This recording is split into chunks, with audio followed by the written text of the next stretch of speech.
To listen to my absolute twaddle. I think I've got an hour slot. You don't have to stay for the full hour if it's not your thing.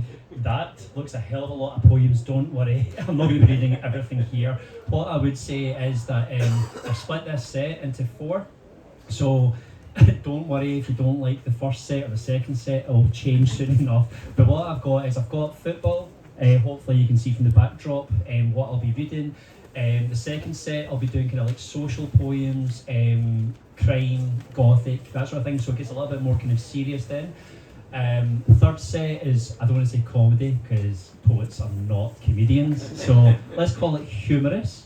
And the fourth set is music, so which is obviously a big kind of influence in my poetry. So hopefully you enjoy something you hear and bide with me. We'll try and start with football, and the first poem is about those sacrifices that parents make for their children, and this one's called Dad's Not a Football Fan. Dad's not a football fan, but I am. So in the pub he asks a local man for the match programme for the quid he paid at the game. In savage rain after his drink, he waits for string to be hacked from the bundles of the Even Pink and a Twix or a packet of minstrels for a sugar kick. Dad's not a football fan, but I am, so he fills the car with petrol while Mum prepares a bag of ham sandwiches, crisps and a Beano.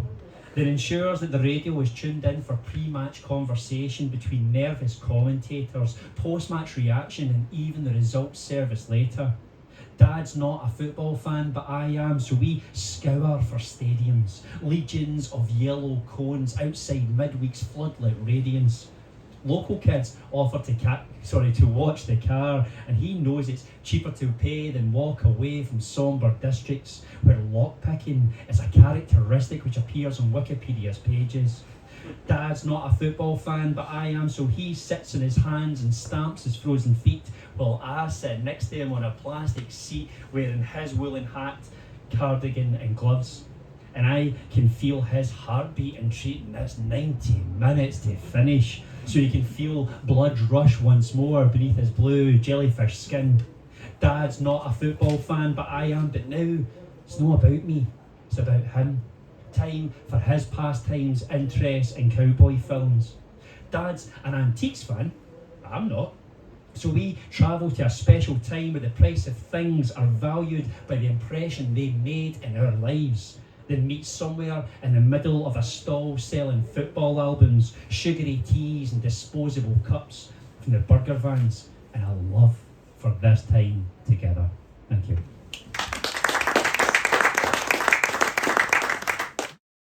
So this is called, so I should also say that every poem I did for Dumbarton was verses, whoever the team we were playing and the date. It made it really easy for me to remember what game this happened at. This is versus Cove Rangers, 21st of August 2021. When the ball comes into the stand, people must try understand that this is a rare and important moment for the nearest seated fan. Options are as follows. 1. The theatrical Katie back onto the pitch, fluid, without any proverbial glitches such as falling headlong over 2 rows, sending pies and sandwiches flying. 2. You can nick the ball. Stash it under the duke, in the bag, swaddle it in scarves, parked inside the pram like a rotund bairn whose name was always Mitre. 3. Politely return it to the ball boy or girl like an obedient citizen. 4. Toss it at the linesman. If target is achieved, you will receive applause, cheering and pats on the back, but must remember at all times to act innocent. Or finally, 5. Chest it, keep it up, pull a worldly and returning to the state of play. Spectators will insist that you get a game, are signed up, exclaimed as the greatest thing since Pele. And if you're lucky, also hit the linesman.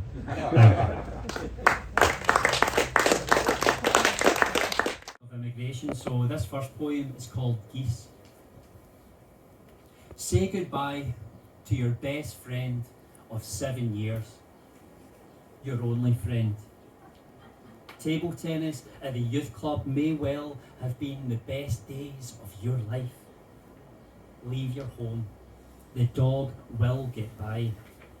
Your bedroom will soon become brick dust, severed glass, dollhouse relics. Cling to your parents' hand when men shout about liberation and the cost of bombs. Tuck in, tuck in. The boat can fit in 3 more if you do. Pray into starlight if you believe in things above. Invent music from storms and dance with the sway of the waves. Remember teachers' advice about balance and stillness.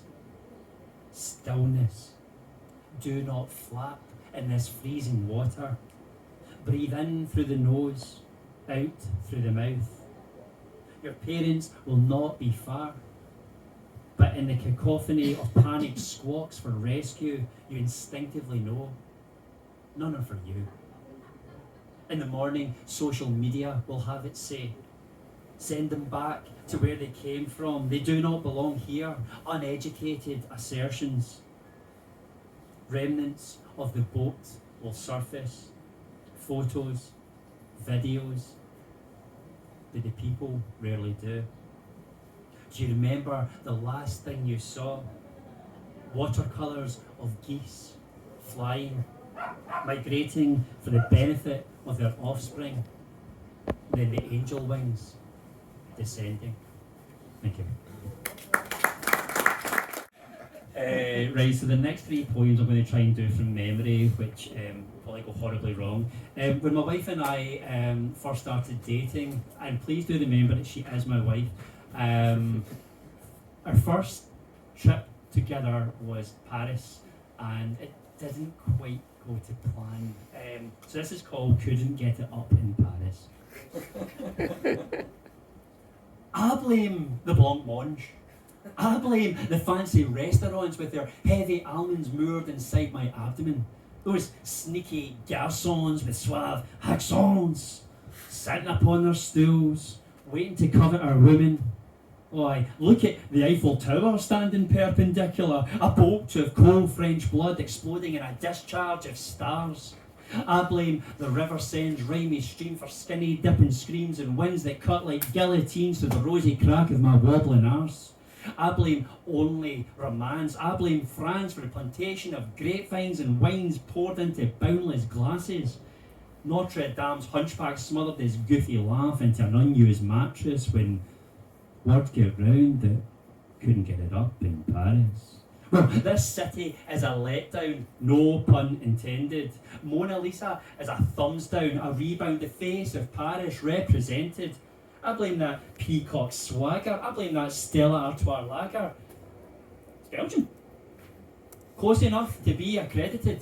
It was hardly my fault I wasn't erected, and had I gone exploring, I'd have found inside the hotel room walls a camera filming. Thank you. So as I said, this one's called Wet Midweek Barras Gigs.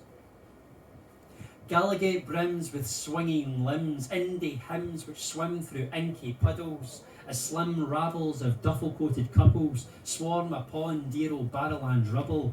We kiss the bricks slick with tangerine gobs of streetlight, pumpkin/piss and blobs of amber termites squatting at the top right of the entrance. Upstairs, swiftly past the hindrance of bouncers, the discomfort of our trousers becomes evident as the wraps, the flasks, the do not asks are detached from pockets and concealed flaps. Scroungers emerge from their habitats. The ballroom is a matrix of music lovers leaning against sweated mirrors, aged posters. Relentless heat drains features from faces. Silhouetted body bags replace each creature standing intermediately between here and the bar. Glitter balls rotate like stars on the ceiling, ghosts of waltzes in each other's arms, interweaving round holes of heavenly light. Diamond pinwheels, lifeblood satellites. Curtains ripple as the crescendo swells. Tracksuit sleeves become makeshift belts, bow tie for the band's arrival. Ears craft into seashells spinning vinyl. Knees high for the pogo, keys jangling to the guitar solo, arms aloft to take a photo of them, or us, or both, or neither. girls scream, ruined under beery litres. These are the nights we will remember, sleepless in Adidas, dreams of masterpieces and secrets of heroes sweetening our Glasgow air. Our faces melt into the undersides of skateboards, surfing on the waves of saturated hair, and carpeted fingers like escalator stairs carry us forwards, onwards like a barrow. Whether it be for yesteryear or tomorrow, nothing compares. No even your bloody hydro.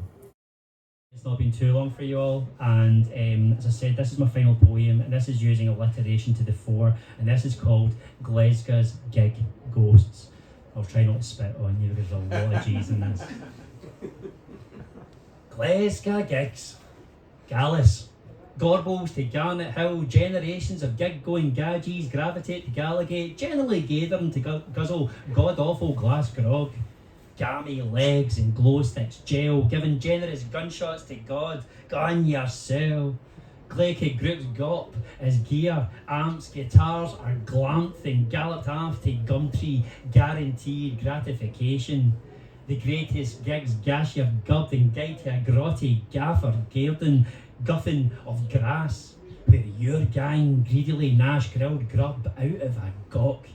Glory be the Glasgow gloom, gyrating ghoulies like gaunt gingerbread gargoyles, full of gusto and low-grade gear. Grasp your glass here.